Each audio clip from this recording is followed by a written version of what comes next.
We're joined today by Ken Hartley, the executive pastor of ministries at Abba's House. He's also a world-class speaker, author of several books. Ken, welcome today. Thank you for joining us. How can people find out more about you? Thank you, first of all, for having me here. It's great to be here. If they want to learn more about me, the leadership resources that I provide are at hartleyleadership.com, hartleyleadership.com. And for me to come speak for your organization, corporately, faith-based, whichever, both and, is kenhartley.com. It's hartley.com. Perfect. Yeah, Ken, I thank you also so much for coming out today and joining us. You know, I've had the privilege of sitting with you and talking with you one-on-one about public speaking. And a lot of times what we really dealt with was really organizing ourselves and really getting all of the information together and consolidating that down and honing that into a topic or into a message that would be very adequate for our audience. In the same way, though, how can we use those type of tools to accomplish the goals that we're talking about today? Well, in putting goals together, and you know, 'tis the season for that right now. Putting your goals together is really the same process. You write down what kind of a broad thing of what you want to do. You think, oh, I want to do all this, and I wanted to, but then you start looking at it and thinking, well, this would be good, but it wouldn't be the best thing. And you start trimming off what's good. Well, first thing you do is obviously get rid of the bad. You get rid of all that, and all you're left with is good and then the best. And you have to really discern between good and best, what's going to work for you. And you start trimming those things off until you are literally left with nothing but the best. And that's what you're holding on to. And then you start prioritizing from that point. And that's how you do when you're talking. It's funny because when I first started doing public speaking, one of the coaches that I trained with had a story that I told that I thought was a great story. And he told me, man, it's a great story. He said, you took 5 minutes to tell what should have been done in 2. Wow. I don't know if I can tell that story in 2 minutes. He went, of course you can. And he said, the problem is you think you have to tell them every single detail of this. And the truth is they don't want to know those details. They want to know the bare minimum of what it takes to get the point across and move on. And that was a hard lesson for me to learn, but it was an important lesson, not just in speaking, but in life too, because there are certain things in life that you get fixated on that are really not moving you closer to where you want to be and closer to your goals. Wow. Wow, that's a tough pill to swallow, but I'm glad he had the courage to speak into your life on that. And, you know, this channel, it's about living your best life, but we talk a lot about things in the health and fitness world as well. And like you said, 'tis the season. A lot of people, set New Year's resolutions, specifically in that arena. But I think the things that you're talking about, whether it's for speaking, whether it's for ministry, whether it's for business, can play out in that world as well. So what are some real kind of practical steps so that, 4 or 6 weeks from now, people haven't set those resolutions aside?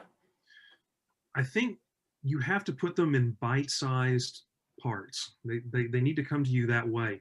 So you have an overarching goal. Like somebody says, well, I want to lose 50 pounds this year. If we're going to do health and fitness, people say, they go by weight. And I want to lose 50 pounds. Okay, well then, break that down. How does that look to you in 6 months? How does that look to you in 3 months? Every goal can be broken down that way to where, in a month you need to do it. And I'll just tell you, I'll put this out here. And this is one of the hardest things I ever had to do. And this was, again, another lesson. I've just been privileged to have good mentors in my life. This one was a college professor who I told one time, he asked me to do a project. I said, I just don't have time to get that done. He said, really? He said, okay, well then I have an assignment for you this week. You don't have to do any of the homework I've given. You're exempt from all of it. I went, really? He said, all you have to do this week is write down every single thing that you do during the day. Monday, he said, just give me Monday through Saturday.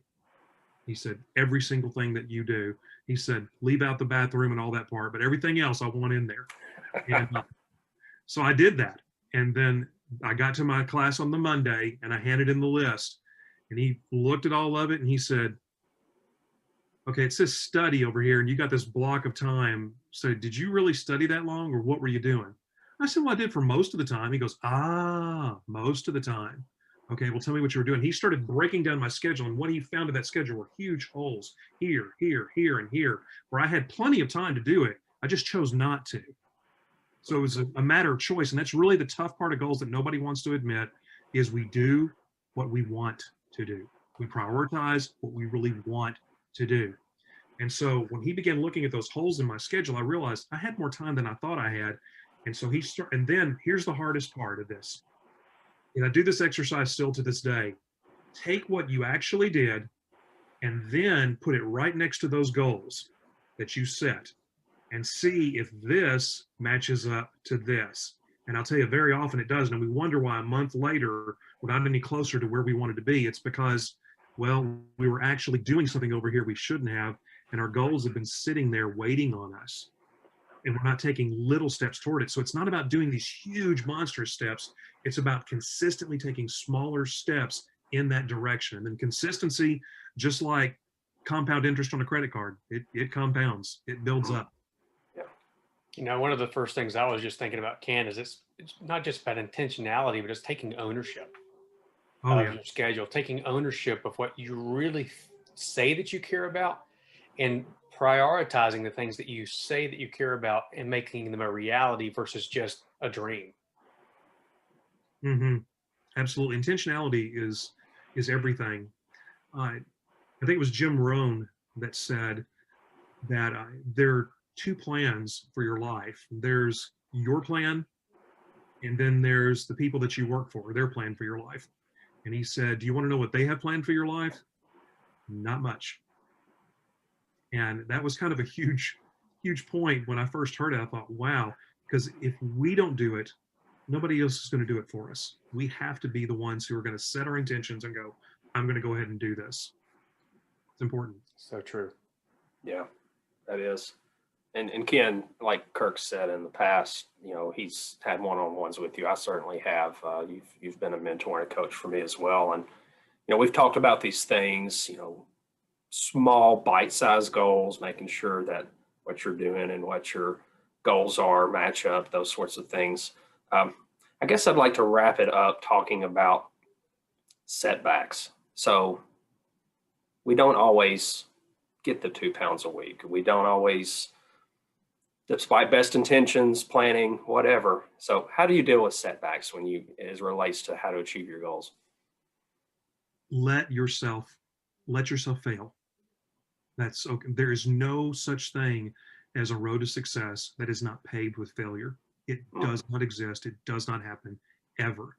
It was Michael Jordan who talked about missing all the shots. He had made a bunch, but he'd also missed a ton of them.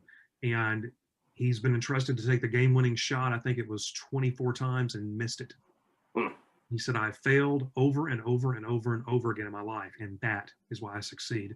So embrace those failures. Embrace it when you mess up. However, when you mess up, I will give this caveat. Here's the tendency, and I'm speaking here. This is testifying, not convicting. Okay, but the tendency is, okay, well, I'd had something bad for breakfast. Might as well just blow the whole day. Whole day becomes a cheat day. No, don't do that to yourself. Just, you tripped up that one thing, just get right back on and stand up and walk and do it again, okay? When you fall down, stand up, do it again. Don't just say, well, I'm going to lay here all day, or because that day will turn into a week, will turn into a month, and then all of a sudden the year is gone and you're right where you were. Don't let it be that way. And we really appreciate the time that you spent with us today. And guys, don't forget to hit the subscribe button. You know, Toby and I both have told you how much we have gained from Ken. Please go check out his website, check out, you know, the different work that he does. And if you're interested in, you know, getting some personal coaching, he's definitely a wonderful mentor.